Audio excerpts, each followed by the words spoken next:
अस्सलामुअलैकुम। आज हम लोग पढ़ेंगे फार्माकोलॉजी 1 यूनिट 2 का पार्ट 9। टॉपिक क्या होगा आज का हमारा? Anti fungal drugs. ऑब्जेक्टिव्स क्या होंगे हमारे? Definition and some information about fungi, common fungal infections, invasive fungal infections, how anti fungal medicine work, types of anti fungal medications, things to consider, side effects. Anti fungal medicine वो medicine जो कि treatment of fungal infection के लिए use किया जाता है। Fungi क्या होता है? एक प्लांट लाइक ऑर्गेनिज्म होता है जो कि फीड करता है अपने आप को break down of living tissue के ऊपर। Fungi that cause infection in human are known as dermatophytes. और जो इन्फेक्शन फंजाई ह्यूमन के अंदर इन्फेक्शन कॉज करते हैं उनको क्या कहा जाता है? डर्मेटोफाइट्स कहा जाता है। डर्मेटोफाइट्स क्या है? पार्टिकुलरली अट्रैक्ट होते हैं एक स्पेशल टाइप ऑफ टिश्यू के ऊपर जिसको केराटिन कहा जाता है। केराटिन क्या है? एक टफ वाटरप्रूफ टिश्यू होता है जो कि found in many parts of the body such as in the nails, hair, skin, outer surface. इसीलिए सबसे ज़्यादा इन्फेक्शन हमारे स्किन, नेल और स्कैल्प के ऊपर होते हैं, fungal infections. Common fungal infections के अंदर क्या आ जाता है? एंटी फंगल मेडिकेशंस ट्रीट किया जाता है कॉमन फंगल इन्फेक्शंस के लिए भी। रिंगवर्म जो कि कॉज करता है ring like red rash on the skin of the body और स्कैल्प। एथलीट फुट जो कि अफेक्ट करता है स्किन ऑफ द फीट, जो हमारे पाँव के स्किन पे अफेक्ट करता है और उसको क्या कहता है? रेड करता है, फ्लैकी और इची बना देता है। फंगल नेल इन्फेक्शन जो कि हमारे नेल को अफेक्ट करता है, टोई नेल्स या फिंगर नेल्स को उनको थिकन बना देता है, डिसकलर्ड कर देता है और उनको समटाइम ब्रिटल बना देता है, जिसकी वजह से उनके पीसेज हो जाते हैं और वो फिर ब्रेक कर जाते हैं, टूट जाते हैं। या वजाना थ्रस्ट जो कि फ़ीमेल के अंदर होता है, इसकी वजह से क्या होता है? इरिटेशन और स्वेलिंग होती है वजाना के अंदर और वल्वा के अंदर। वल्वा क्या है? एक फ़ीमेल एक्सटर्नल सेक्सुअल ऑर्गन है। इन्वेसिव फंगल इन्फेक्शंस हमारे पास कौन से होते हैं?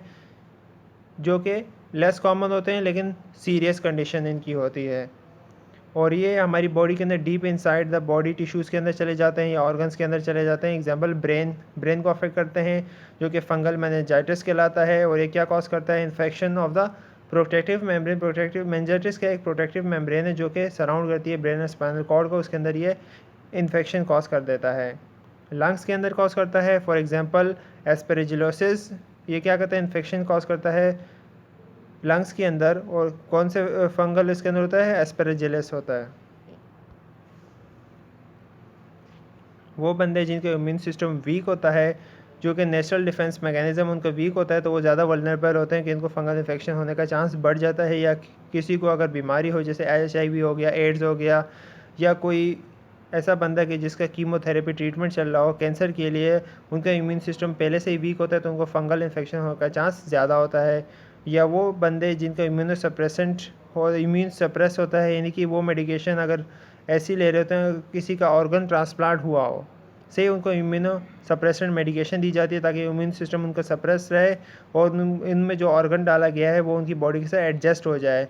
और इसी दौरान हमारे पास क्या होता है? रिस्क होता है कि उसको फंगल इन्फेक्शन होने के चांसेस बढ़ जाते हैं। How anti fungal medication work. Anti fungal medication किस तरह वर्क करती हैं? या तो वो किल करती हैं फंगल सेल्स को, एग्जांपल के तौर पे कि वो जो सब्सटेंस है उसके सेल वॉल का उसके कंटेंट के अंदर उसको लीक करवा देती है, उसके सेल मेम्ब्रेन को डिस्ट्रॉय करके उससे कंटेंट लीक हो जाता है और सेल मर जाता है, डाई हो जाता है। सेकेंड तरीका कौन सा? कि वो फंगल सेल्स को ग्रो होने से या रिप्रोड्यूसिंग होने से रोक देती है। Types of anti fungal medications हमारे पास उसके कि कौन सी मेडिकेशन दी जा रही है, सही है कि कौन सा स्पेसिफिक फंगल इन्फेक्शन के लिए कौन सी मेडिकेशन दी जा रही है, उस पर डिपेंड करता है। मेनली हमारे पास 3 टाइप्स हैं।